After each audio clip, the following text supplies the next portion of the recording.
ஈரத்துளி போல் உருள நானும் சம்மதம். இனி என் ஞாபகம் உன் பூமுகம் கண்ணாடி போல் ஏனை காட்டும். எப்போதும் கேட்கும் என் பாடல் தெரியாதா? எப்போதும் பூக்கும் என் பூவும் நீயே புரியாதா? எப்போதும் வீசும் உன் தென்றல் நானென அறிவாயா? எப்போதும் பேசும் உன் மௌனம் நானே தொடுவாயா?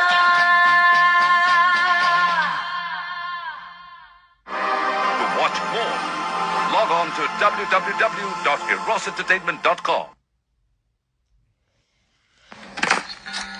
There's lots more silly.